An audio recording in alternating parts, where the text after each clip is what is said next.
years experience as a police officer, and in that 32 years, I worked all over the world as a police officer. In 5 continents, I have given my service. And I have dealt with all types of crime all over the world. I have seen all sorts of security situations all over the world and dealt with them.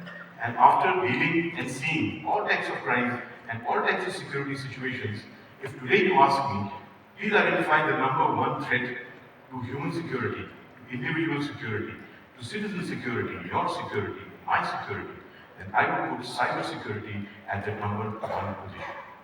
It is that big a problem. And why is that so?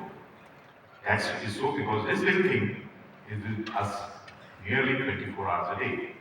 When we get up in the morning, before we open our eyes, we are trying to find our device so that we can check the time. Good morning to this. No father, mother, no brother, sister, no spouse, children, nothing. This little guy. And when you go to bed, the last thing you do, what do? You put it to charge. And you say, "Ab aap so jao, fir main sota hu." So the thing which is first thing in our hands in the morning, and which is the last thing we leave at night, that is definitely no longer a device. This today is part of our body. And friends, this is also the gateway to cybercrime.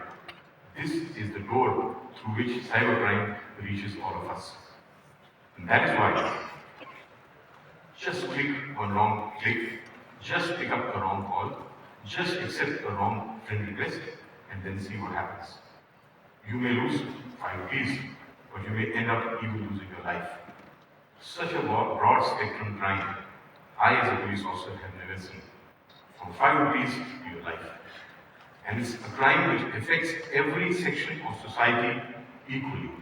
From a child to an elderly, from a lady to a man, from a city dweller to a rural man, from a housewife to a professional, you name it.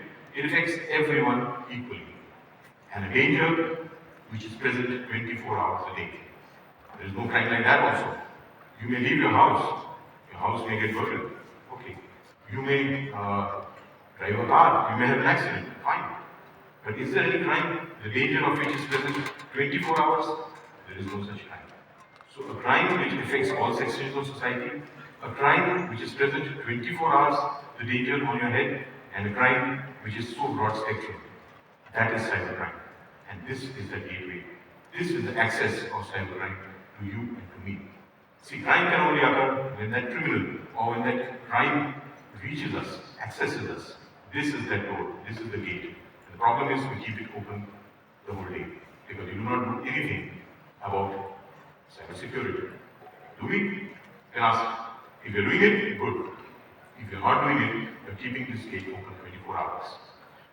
But the danger is a danger, we can deal with dangers. We are humans, we can make strategies to deal with dangers. Why can't we deal with this danger? The danger of the virtual world. Why can't we deal with that? I say you cannot deal with the danger of the virtual world so easily because of the danger you cannot see. It's an unseen danger. And an unseen danger, friends, is always more dangerous than the danger you can see. Because you can make a strategy to deal with that danger. You can make some plan. In the end, you can secure yourself. But in the virtual world, can you see the danger? No. Everything is perfect. Sit anywhere, talk to anyone, transfer any money, book any ticket, download any movie, make any friend, make a network, do anything. It's all fun, games, entertainment, convenience, till something goes wrong. Then you can keep feeling, oh my God, what happened? I didn't know. I was just talking on the phone. How is my whole bank account gone? I just accepted a friend request. How is my whole reputation gone for a toss? Because you didn't see the danger was not there. When I go to schools and colleges, I've done thousands of sessions all over the world. I got world records for that, and also when I go to a school, I always ask the kids, what is Blue Whale Challenge? And they all start with one dialogue. Sir, it was a game. But was it a game? No. It was a dare, it was a challenge presented to the children as a game. And they all took part in it thinking they were taking part in the game. And what did they end up after the 50th day? Some of them ended up dead. So did they see the danger? They did not. Was the danger there? Yes, it was there. But they could not deal with it because they did not see it. That is the threat of an unseen danger, of a different world, virtual world. But still we have to deal with it, no? We still have to be secure. Then how do you become secure against the unseen danger? The way is changing mindset. Change your mindset. What's your mindset? Mindset is action, reaction, attitude, behavior, instincts. All those things combine to make our mindset. Our mindset, friends, is for this real world. We are born here, we have to live here. So that is why all these things are tailored for the real world. They are not tailored for this world.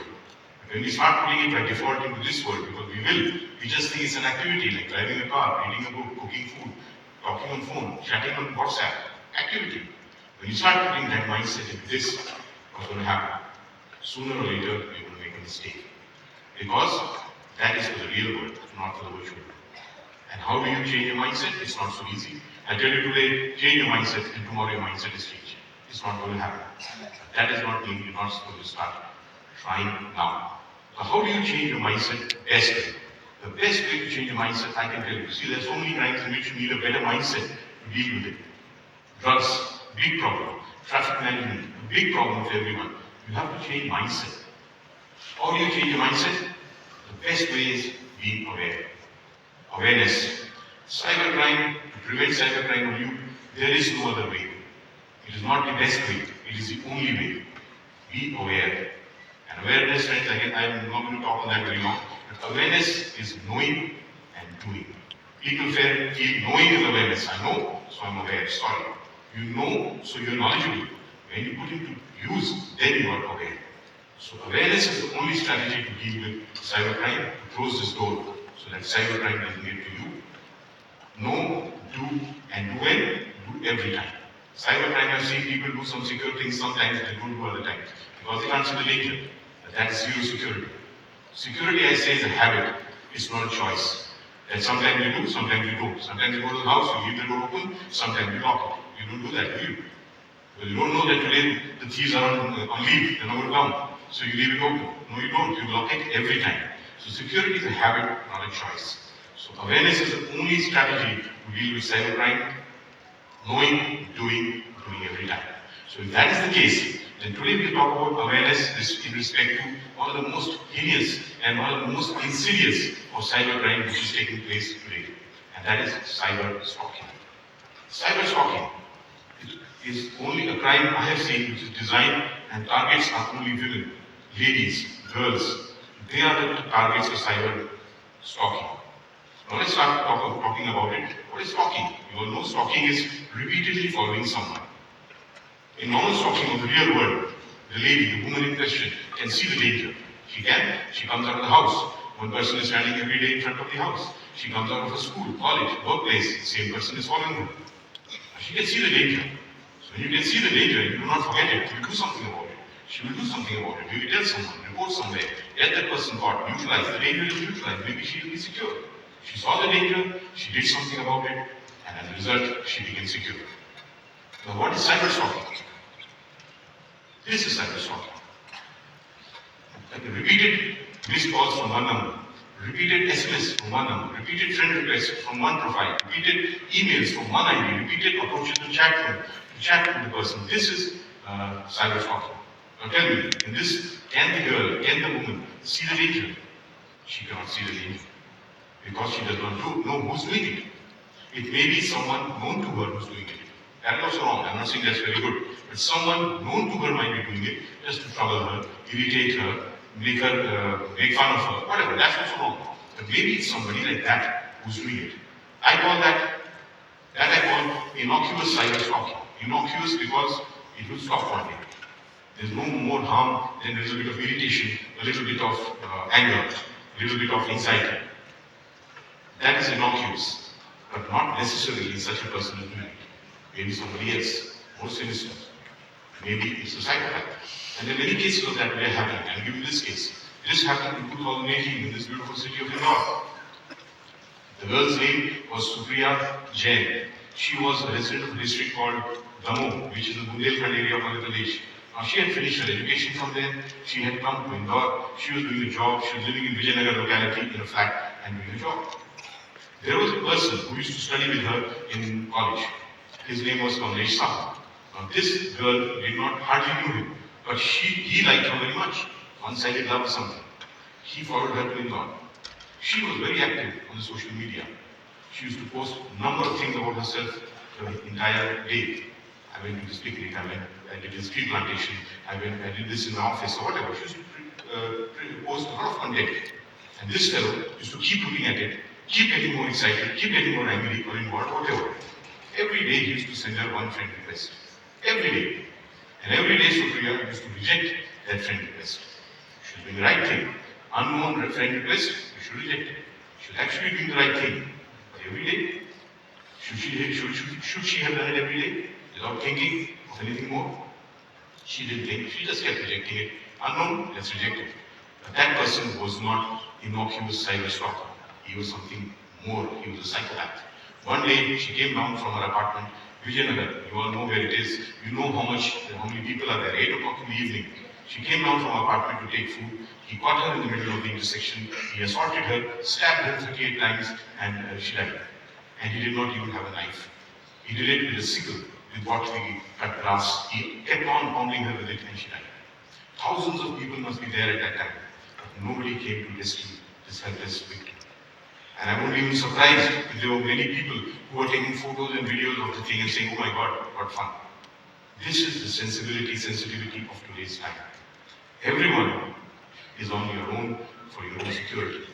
In the virtual world, you're anywhere alone. Who could have prevented this assault on Supriya? This assault. Somebody might have helped her after the assault started and might have saved her life.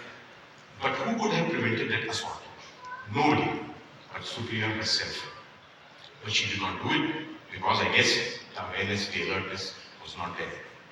What should she do? There are many solutions. As many cyber experts are giving a number of solutions. I will give you a policeman's perspective. Simple solutions and simple solution to this kind of menace. And it's happening repeatedly. You can see it all over the papers every day, every second day. Now, what should you do? One set of advice for the girls, another set of advice for the boys. For the girls, for the ladies, for the women, I would say, if you ever feel you are being cyber stalked, I told you what cyber stalking is, please do not ignore it. Because you do not know who's doing it, don't ignore it. You must report. A report also, I don't mean you should run straight to the police. Report, I mean report to someone who you think is one step ahead of you, who's more intelligent than you, who's seems more experienced than you. Every one of us has somebody who we can turn to in the time of such crisis. Report to that person, talk to that person, tell your problem. And if it's decided that you have to go to the police, go to the police also. Take the evidence with you, report, action should be taken, that person will be caught. But do not ignore, because you do not know who's doing it. This is for the girls. And for the boys, not that anybody does it, but some people have that urge, some people have that age, they will try to do mischief and all that. Don't do it, because morally you are wrong.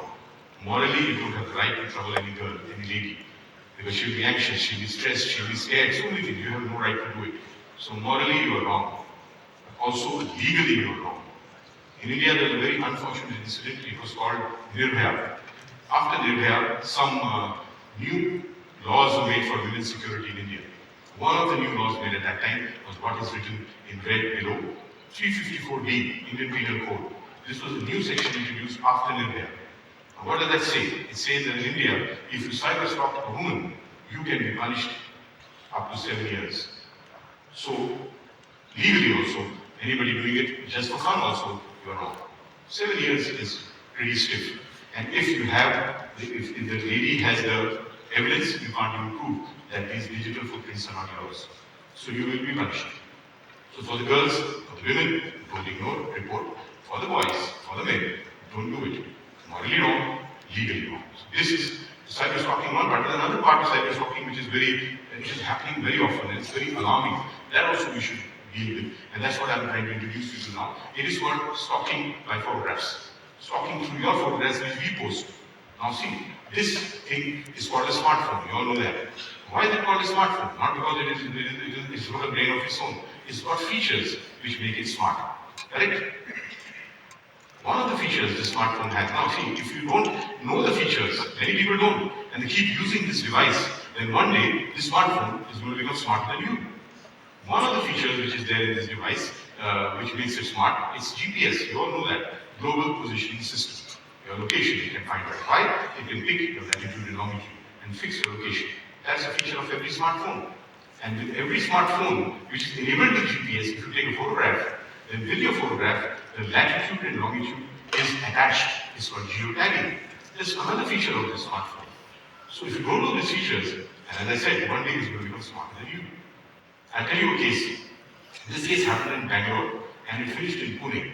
There was a lady who used to work in an IT firm. She used to be cyber-stalked. She was getting repeated missed calls and she became very upset by it, very concerned by it, and she thought somebody in her office is doing it. She left her job.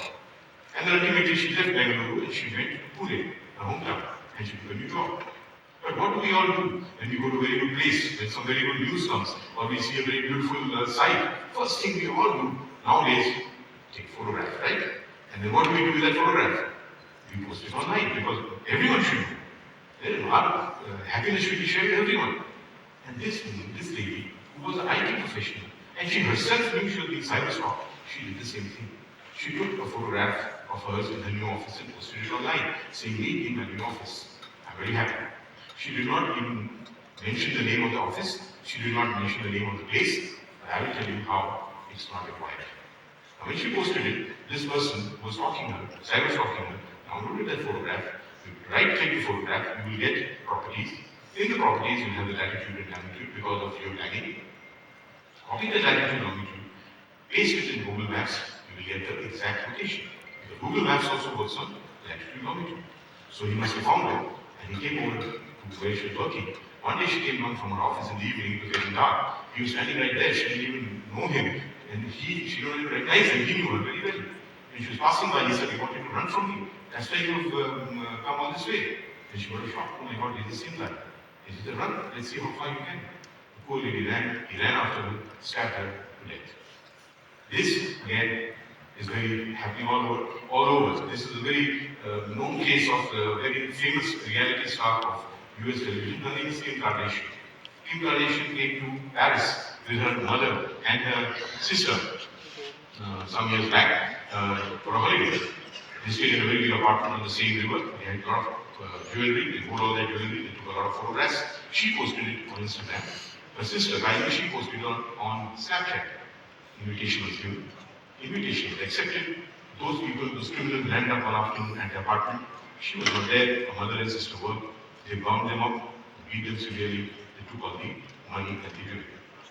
So this is really, now what should you do? You should know things with awareness. That is the only key. What should you do? For an iPhone, I can tell you, you must be knowing. Go to settings. In settings, you will get privacy settings, privacy. In the privacy settings, you go to location services. Go to the location services. For the camera, switch off the location. Then next time you post few photographs of any incident, it will not have any latitude and longitude. So you will not be subject to the second stage of cyber stalking. That's what I wanted to tell you. Be aware, cyber stalking is a big menace. It's affecting a lot of women, a lot of ladies. Do all these things, secure yourself from cyber stalking, and I would request you, be aware, be alert, be secure against cybercrime. It's becoming a big menace. 84% is the rate at which cybercrime is increasing in India. NCRB data says that. The National Crime Record Bureau says 84% cybercrime is increasing in India. Unprecedented. No crime increases at this rate. I'm a police officer, 32 years experience, I can tell you. Even simple theft, 379 IPC. Just stealing, picking someone's pocket or stealing someone's cycle, bike,